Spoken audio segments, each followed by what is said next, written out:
Hello guys, welcome to the Kannada ಮಾಹಿತಿ ವಿನಿಮಯ channel. ನಮ್ಮ ಚಾನಲ್ಗೆ ಲೈಕ್, ಸಬ್ಸ್ಕ್ರೈಬ್, ಫಾಲೋ ಮಾಡಿ. ಈ ರೀತಿ ಫಾಲೋ ಮಾಡೋದ್ರಿಂದಾಗಿ ನಿಮಗೆ ಹೊಸ ಬರುವಂಥ ಸರ್ಕಾರದಿಂದ ಬರುವಂಥ ಹೊಸ ಯೋಜನೆಗಳ ಬಗ್ಗೆ ಬೇಗನೆ ತಿಳಿಯುತ್ತದೆ. ಇದರಿಂದ ತಾವು ಕೂಡ ತಿಳಿಯಬಹುದು ಅದರ ಬಗ್ಗೆ.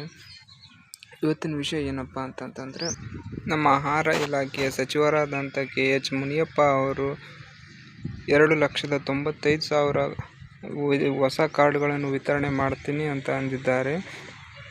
ಈಗಾಗಲೇ ಹೊಸ ಕಾರ್ಡ್ಗೆ ಅರ್ಜಿ ಹಾಕಿದವರು 2,95,000 ಅಂತ ಕಾರ್ಡ್ನಲ್ಲಿ ತಮ್ಮ ಹೆಸರು ಕೂಡ ಇದ್ದಿರಬಹುದು, ಅಥವಾ ನಮ್ಮ ರೇಷನ್ ಕಾರ್ಡ್ ಅಪ್ರೂವಲ್ ಆಗಿದೆಯಾ ಅಥವಾ ಇಲ್ಲ, ನಮ್ಮ ಸ್ಟೇಟಸ್ ಏನು ತೋರಿಸ್ತಿದೆ ರೇಷನ್ ಕಾರ್ಡ್ದು ಅನ್ನೋದು ಬನ್ನಿ ತಿಳಿಯೋಣ.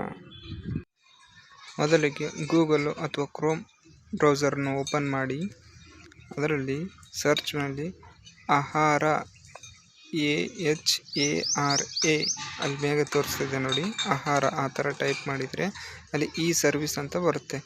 ಈ ಸರ್ವಿಸ್ ಮೇಲೆ ಕ್ಲಿಕ್ ಮಾಡಿ ಕೇಸಿಂದು ಕಡೆ ಓಪನ್ ಆಗಲಿ.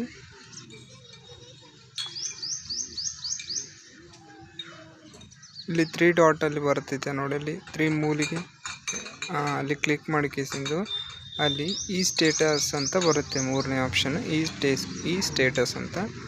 ಈ ಸ್ಟೇಟಸ್ನಲ್ಲಿ ಹೋಗಿ DBT ಸ್ಟೇಟಸ್ ಅಂತ ಇನ್ನೊಂದು ಮೂರನೇ ಆಪ್ಷನಲ್ಲಿರುತ್ತೆ, ಅಲ್ಲಿ ಅದನ್ನು ಕ್ಲಿಕ್ ಮಾಡಿ. ಇಲ್ಲಿ ನಿಮಗೆ ಯಾವ್ಯಾವ ಜಿಲ್ಲೆಗೆ ಸಂಬಂಧಿಸಿದ್ರೆ ಆ ಜಿಲ್ಲೆಗೆ ಅಲ್ಲಿ ಕ್ಲಿಕ್ ಮಾಡಬೇಕು.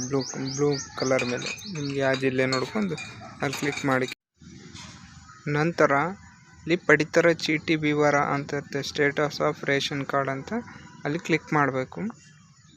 ಕ್ಲಿಕ್ ಮಾಡಿದ ನಂತರ ನೀವು OTP ಮುಖಾಂತರ ನೀವು ಚೆಕ್ ಮಾಡ್ಕೊತೀರಾ ಅಥವಾ ವಿತೌಟ್ OTP ಮಾಡ್ತೀರಾ. OTP ಮುಖಾಂತರನೇ ನೀವು ಸ್ಟೇಟಸನ್ನು ಚೆಕ್ ಮಾಡ್ಬೋದು ಈಸಿಯಾಗಿ.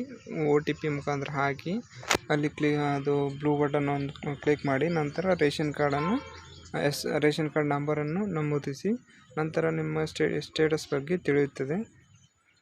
ಧನ್ಯವಾದ. ನಮ್ಮ ಮಾಹಿತಿ ಇಷ್ಟವಾದಲ್ಲಿ ನಮ್ಮ ಚಾನಲ್ ಲೈಕ್, ಸಬ್ಸ್ಕ್ರೈಬ್, ಫಾಲೋ ಮಾಡಿ. ಇದೇ ಥರ